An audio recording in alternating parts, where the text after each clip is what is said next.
Welcome to 1,000,001 Things. Girls, get it together. You have a show to do. Because it's cool to know stuff. Let's get started. Welcome to our show, 1,000,001 Things, because it's cool to know stuff. We are sponsored by Quirky Minds Media, your full-service media production company. Visit us out at quirkymindsmedia.com for more information. My name is Temple Kinyon, and I'm here again with my lovely co-host who keeps showing up, thank God, to do these shows with me, Cynthia Boer. How are you, Cynthia? I'm good. How you doing, Temple? I'm good. We're going to have a fun show. My husband, you may not know this, everyone, but he is an avid reader. He reads anything and everything, and I was always kind of just browsing and seeing what he had, and obviously you know our show name. Well, I ran across a book that was published in 1946, and the title of such a book is A Book About 1,000 Things. Now, this was written by George Stimpson, and again, 1946. So a lot of this, Temple's laughing because of the way I said the name. Anyway,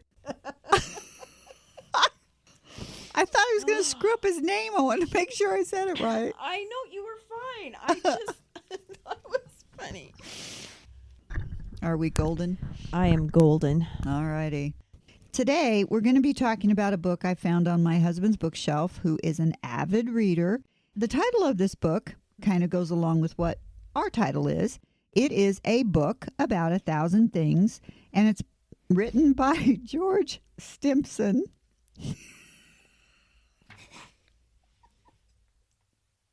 Sorry, George.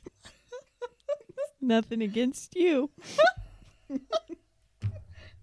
going to be able to say the man's. This one's on you. Oh. Okay.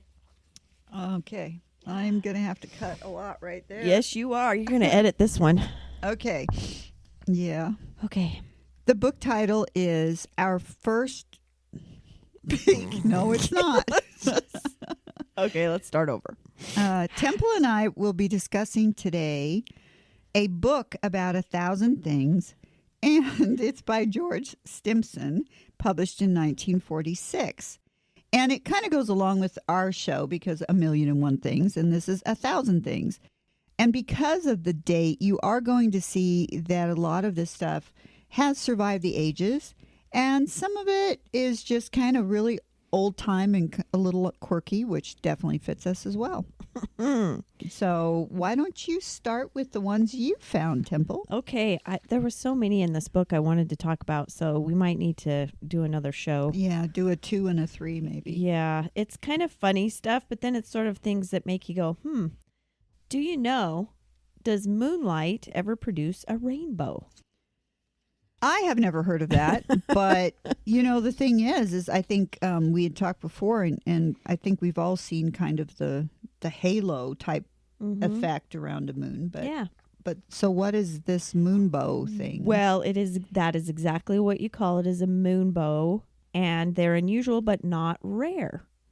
Aristotle referred to lunar bows about 2,200 years ago. Wow. Obviously, they've been around a long time, and they're well known to scientists, although they're not observed often because of the faintness of the light since it's dark outside. Lunar rainbows are most likely to occur after showers in the nighttime when the moon is bright but not too high in the heavens. So if it's out there on the horizon, maybe take a look next time it rains and there's a big old moon out. Maybe you'll see a moonbow. Sometimes, I guess, when you're near a waterfall and there's moonlight, then the moonlight would obviously catch it like a sun, but it's a moonbow. Instead of the sunlight, it's moonlight. Well, I know they're saying that it's not rare, but I'll be darned if I've ever seen one. I don't think I've ever seen one either, but I'm going to start looking now. Every time I'm out when it's bright or the moon is bright and it rains, I'm going to go run outside and say, where's my moonbow? There we go. Maybe that's where my little bucket of gold will be. Yeah, well, we can all use that. That's for sure. Okay, so we've talked about the moon. I'm going to talk a little bit about, since you kind of brought up water, salt water. Okay. Why is it easier to swim in salt water? From as long as I can remember, everybody's told me it's because the heaviness of the water. And that is true because it just creates a greater buoyancy. So it's easier for you to float. In fact, when you go to certain areas where the salt is really, really heavy, like the Great Salt Lake in Utah or the Dead Sea in Palestine, it's so great that you literally can't sink. But the weird thing is it doesn't mean that you can't drown. And that's because if somebody isn't a good swimmer and they end up with their face planted into the water, obviously it's blocking off your nose and your mouth. You literally could drown and not be submerged, which I thought that was really weird. I'd never even thought about it. I mean, if you're that way, why can't you flip yourself over? But apparently this is a true thing. So more than I'll ever know about science, obviously. It's cool that you can float, but they have swimming pools now with salt water. I used to babysit a little guy. He was about a year old. We would play in the pool. Of course, he had little floaty things on too. But he could float pretty well. So I don't know if that has anything to do with it, but I don't know. Maybe so. I don't know. I love the saltwater pools. I mean, there is a little bit of chlorine in it, not much more than probably what we have in drinking water, but I am highly allergic to chlorine. I even have to put a shower filter on. Otherwise, I come out red and itchy like mad. And I wouldn't mind going and checking things out and seeing if you can just really float here and there. Might be kind of fun. Maybe we need to go on location at the ocean. Yeah, we'll test the theory. Yeah, or the Dead Sea. Yeah. Yeah. We have to wear a mask, though. Well, for now. Hopefully in another 6 months. By the time we can afford to do this, I bet the mask thing will be over. Unless you find that pot of gold you were talking about, we might be waiting a bit. So, Cynthia, I want to know if you have an opinion on this. Is a zebra a light animal with a dark stripe or a dark animal with a light stripe? I've always wondered about that because even dogs, if dogs are spotted or cats are spotted or whatever, they change color as they develop and grow. So I have no idea. Well, I personally think this is one of your things in life that it depends on your perspective. However, according to this awesome book, the ground color of the body of a zebra is a pale yellowish brown, and the stripes are black or dark brown. When the zebra and the ass are crossed, the light tan predominates as the basic body color in the offspring. Therefore, in reply to this proverbial question, which is why I'm asking it, because proverbial questions are always the best, it may be said that the zebra is a light brown animal with black or dark brown stripes. So there you go. And if you didn't know, the zebra is a member of the horse family, and they made a note on this because I think it's important to know. It is not a domestic animal, but with considerable difficulty, it can be trained for riding and driving your buggy. Wow. Well, I don't know. Now you know. Yeah, I've heard in zoos that they are one of the animals that you really got to watch out for because they can kick and do all kinds of damage. So maybe the ass in them is coming out? Is that what you're saying? Maybe in their personality? Yeah, could be. I hope that's not a bad dirty thing. word. No, I'm sure it's fine. So we were talking about animals. I have another one for you. How long is a coon's age? Now, that one is funny to me because I've heard it my whole life. I never really understood it. Obviously, we're talking about raccoons, and this is definitely a southern expression because they have a lot of raccoons down there. In captivity, they're just known to live about 10 years, which really isn't any different than any other animal about their size, like possums or minks or little foxes, that kind of thing. But it's kind of interesting that they would pick a raccoon, maybe because they're so mischievous or something. I don't know. In England, they use this phrase, dog's age. Perhaps that's why it was adopted here as far as another animal, because we have more raccoons in the South than maybe they have hound dogs. I don't know, but there you have it. That's kind of fun. That's kind of fun. Yeah. In a coon's age. In a coon's age. In a possum's age. See, Yeah. a coon's age kind of rolls off rolls your off tongue the easier. tongue. Yeah, that's probably Yeah, it. that's probably it. And the dog thing, we got 3-dog night. We got this dog, that dog, So Yeah. maybe they just decided they needed a different A critter. different animal because the dog thing was already done back then, Yep. back in the olden times. We can't have too many dogs, apparently. Dog in the fight. Yeah. For So sure. I guess we're on this animal thing because I needed to know this. Okay. I didn't know I needed to know this, but I did need to know this now that I know this. Okay. And God bless the people out there who already knew this.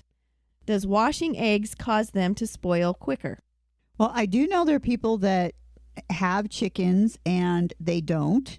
And then obviously when we go to a grocery store, they're all nice and washed and in a refrigerator case. So what's the difference? The shells of eggs are covered with a natural coating that delays the entrance of harmful germs into the interior. Washing eggs softens or removes this viscous coating, thus diminishing their keeping quality and hastening their deterioration.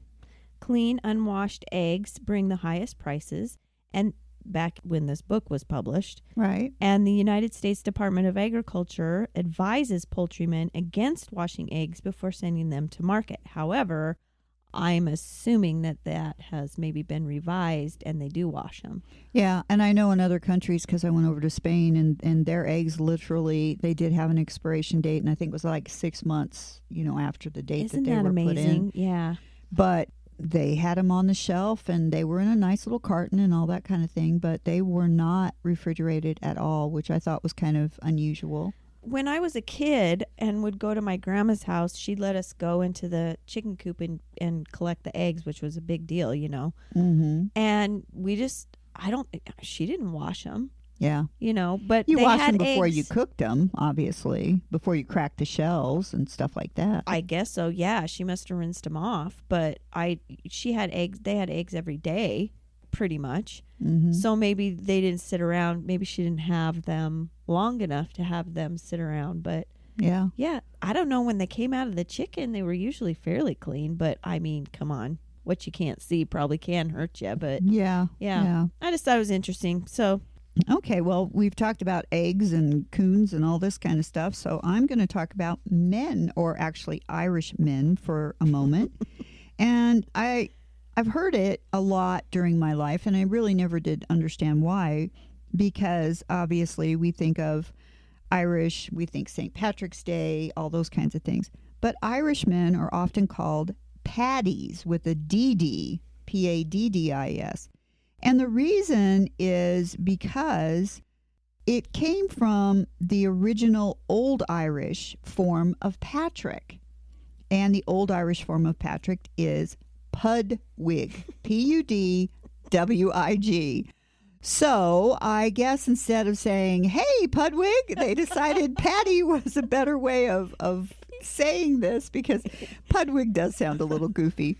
But anyway, that's why they did it, was because it actually came from another word that was in olden times, the Old Irish, which I thought was kind of cool. it is cool, especially with a D. Yeah. It's not Patt, it's Paddy. Right. So is that paddy wagon? Remember? Yeah. In the olden times, they'd come No, rustle you up my and throw you in the goodness. paddy wagon. We're going I to have to look wouldn't. that up. I wouldn't doubt it, because way back, there was a lot of mixed opinions on different cultures that came to the U.S. Yeah. and all of that. So Yeah. maybe you never know. Interesting. You never know. We'll have to We'll look that one up. There's another one. And any listeners know, please, email us. Let us know what you think. Do enlighten us. I mean, Yes. we know we can Google it, but it's more fun to hear from our listeners. It's always fun to hear from our listeners. Yeah. And Pudwig. Yeah. What a great name. I think it's funny. I think it is It too. makes me It cracks laugh. me up. I think don't know. maybe I should get like an Irish setter and name him Pudwig. Wouldn't that be fun? It would be fun. Everybody's going, Hey, Pudwig. why are you calling him that? Just But there's a lot of funny things like that. Just call him Patty for short with two D's. Okay. Why don't you tell us about you for a minute, though? Oh, we're going to talk about ourselves. Yeah, you talk Well, about you. let's talk about ourselves in the sense of something really fun. Okay. 1 million books in 100 days. Yes. And it is such an amazing program. And Cynthia and I are lucky enough to be a part of it, and we get to help behind the scenes because we hang out with James at Quirky Minds Media. All it is basically a program, is exactly what it says. We are in the challenge, the hunt, the drive to sell 1 million books in 100 days. And there's a website, 1millionbooksin100days.com. You go out, there's a whole bunch of genres, so we appeal to all ages, all readers, all interests, fiction, nonfiction, self-help, kids. There's gobs and gobs of genres, and that was designed that way so that we appeal to everybody. Right. And it will help self-published authors, which all the authors on there are self-published, and for every book sold, $1 goes to charity. So think of it. You can go out to 1millionbooksin100days.com. You can buy Cynthia's books, and she's got 4 of them. I've got a book. James has books. We know most of the authors. Actually, we know all the authors, and they're all amazing books. Yep, and a lot of these books, and it will say when you go there whether or not they're actually signed, which is definitely a benefit, because if you buy from any place else, which our books are available everywhere, but we would prefer you go here, because then you can get a signed copy, you help out charity, and you help promote us guys, because let's face it, when we're on this kind of a platform, there are fewer of us, so we're really able to get our passion out there to the public and let them know that we're around and that what we have to offer is definitely valuable. And let me tell you, folks, these books don't come around in a blink of an eye. There's a lot of blood, sweat, and many times a lot of tears involved in getting them to this point. Publication and all of those things have changed so much and changes daily. So it is a lot as an indie author, and knowing many of them that are out there, we all deserve a pat on the back, because it is definitely a lot of work. I mean, I can't even stress that enough. We were joking about how long it takes to, have a child. They're in the womb for 9 months. Well, some of these books, let me tell you, they've been around for 9 years or more, because people, it just takes you get a to while. a point and then you stop for whatever reason, and then you pick it back up. And for writers, their passion never dies. It might just get stalled here and there. Right. And you get busy, or maybe you're working on other projects. I want you to name the titles of your books. Mine is The Button Boxes. Again, I'm Temple Kinyon. You can find it at 1 Million Books in 100 Days. Yep. And I have some self-help books. The first one is Me, Myself, and I, EYE, which is about the realities of living with a prosthetic eye. That led to freedom from depression, no matter what your disability may be. And it's a self-help, trying to get people to understand that they can live a happy life no matter what. And it gives them some tools to help them do that. And then I did Freeing Space in Your Home Office and Mind, which Temple and I actually did a couple shows on. And that doesn't just talk about how to do it, but it does talk about the emotions that maybe stop us from moving forward. And I think that part's really good. And then I hopped over to another genre. I'm a genre hopper. And I wrote a children's book called Jimmy's Magic Turtle from 4 to 8. And it's an interactive book that I wrote to basically honor my nephew. And it's fun. It's a story that my sister and I kind of shared and wondered about. So not going to give anything else away. If you want to know the magic, you got to buy the book. Yeah, and just so you know, there's different campaigns for 1 million books in 100 days. Yep. And so while we're recording this show, the campaign started on April 1st, 2021, right, and goes through July 10th, 2021. But if you're listening to us after that, we do 2 campaigns a year, so there'll be one in the fall.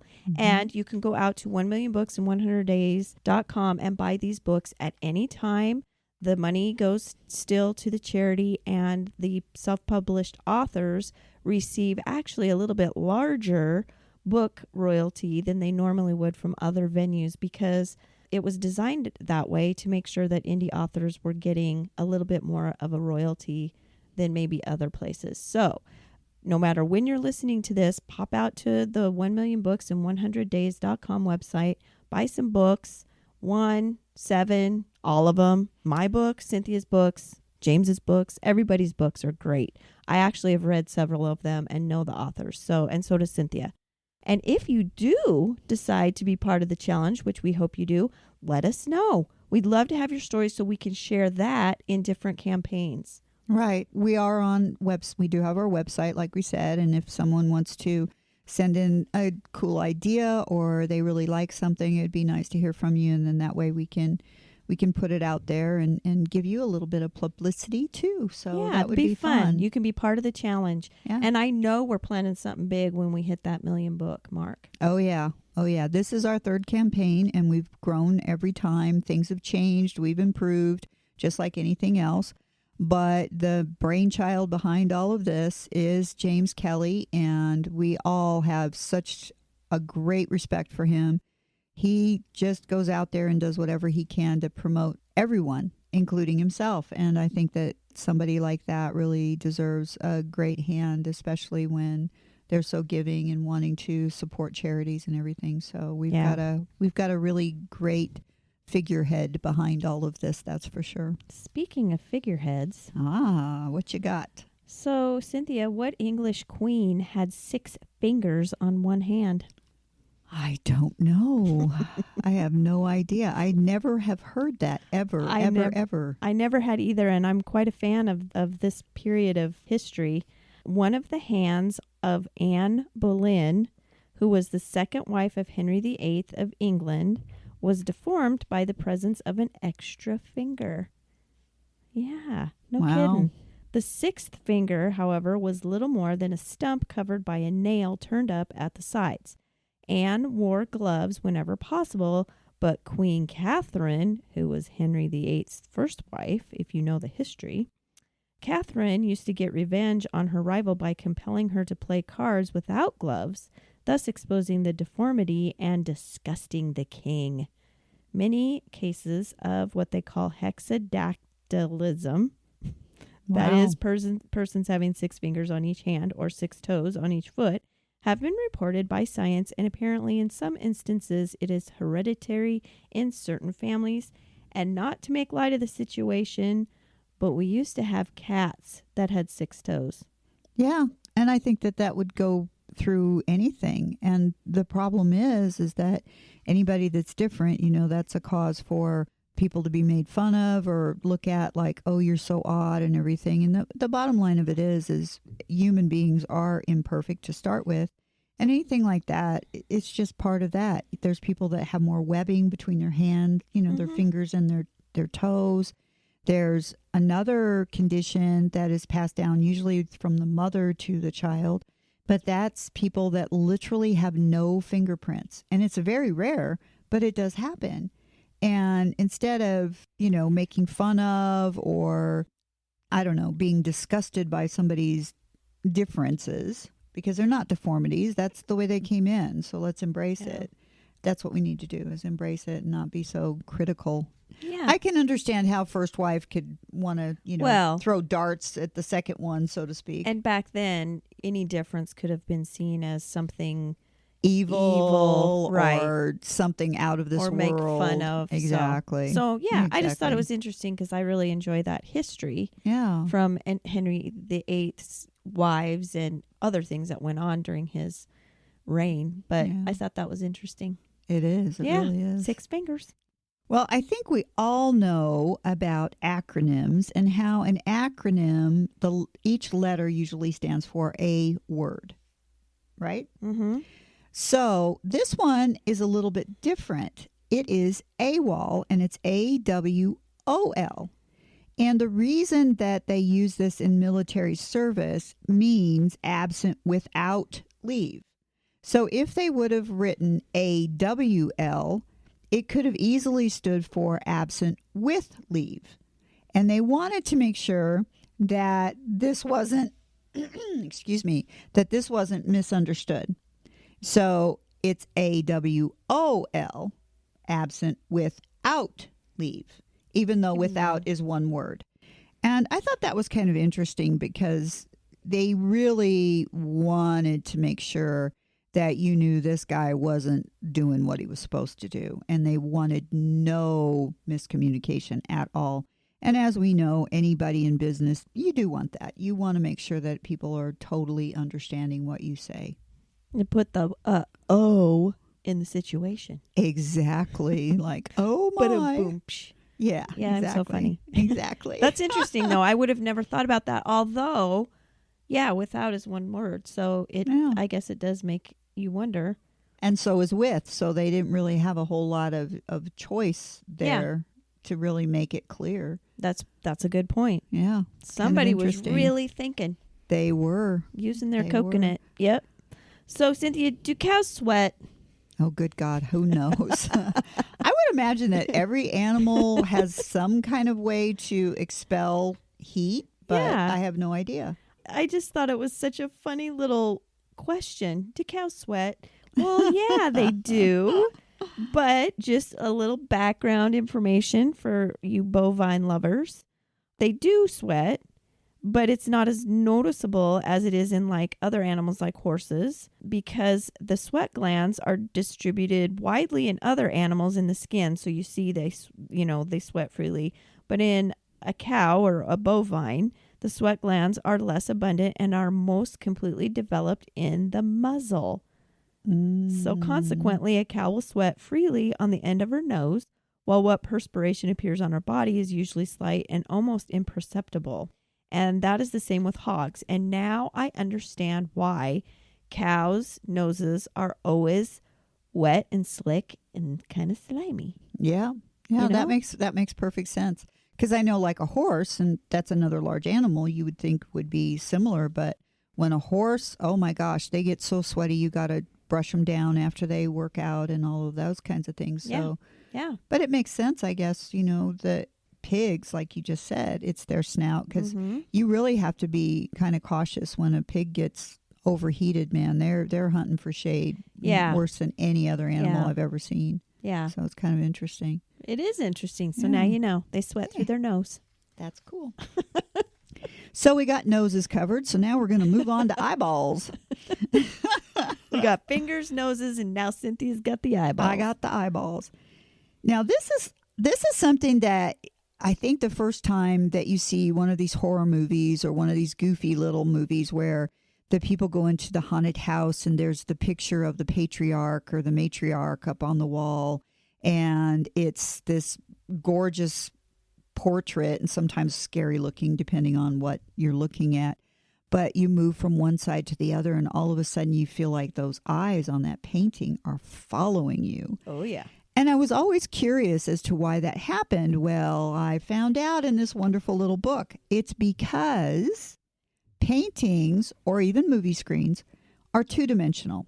That's it. They're two-dimensional. Well, if someone is looking straight ahead, that means that the eyes are straight forward. And then no matter which way you move, of course, it's going to appear that they're following you. But here's the really weird thing. Because it is two-dimensional, if the painting, per se, of Temple would be looking to the right, and I would move to the right to try to look directly into her eyes, it's impossible. You would always appear to be looking right. So the only time it works is when the person is looking straight ahead. In the painting. In the painting or on the movie screen, whatever. But if they're looking to the right or to the left, and you try to move to get in front of that to look directly at them, it's never going to work because it's two-dimensional. It'll always look like they're looking beyond you to the right or to the left. Yeah. I always wondered about that, especially as a kid, because you did feel kind of self-conscious, like this painting is following me or they're watching me or something. Yeah, so that was kind of an interesting thing, and it's something because at Quirky Minds we do a lot of shows and you name it, and it's kind of a neat thing to add to our repertoire. I think the first time I really noticed it was in an old movie that I absolutely loved, and it was The Ghost and Mr. Chicken. Yeah. And he had to spend the night in this haunted house, and this painting was following him. And was that Don Knotts? Don Knotts. Okay. God, yeah. I love that. He was so great. funny. He was so great. So funny. What a sweetheart. Well, cool. I think we've learned a lot. Yeah. Because it's cool to know stuff. Yes, it is. And we've taken a look into your husband's awesome book, and it kind of goes with our show. So yes, this is a very thick book, so we will probably be bringing you some of these other fun things on future shows. I think it would be great. And it is, like we said in the beginning, we're talking about this book being written in 1946. Well, from 1946 to today, I bet you paintings still look at us and cows still sweat through their noses. So some things stand the test of time. Yeah, some things never, ever, ever, ever change. So it's been fun. I really enjoy doing that. We are going to call it a day, I think. Okay, let's do it. All right. We're closing out today's show, 1,000,001 Things. You can find us at 1,000,001things.com. And please email us if you have any answers to some of the conundrums we posed for you guys today. Or if you have any ideas on shows that you might want to hear about, maybe something that you want to comment on. Or we have also talked about doing an email show where we discuss some of the emails that we've received. And if you want to be a part of that, please join us. And that is 1,000,001thingsshow@gmail.com. And again, I'm with my host, Temple Kinyon. We want you to let us know what you think. 1,000,001 Things. Because it's cool to know stuff. Bye for now. See you later, guys. Join us next time when we come up with something new. After all, there's always 1,000,001 things to talk about.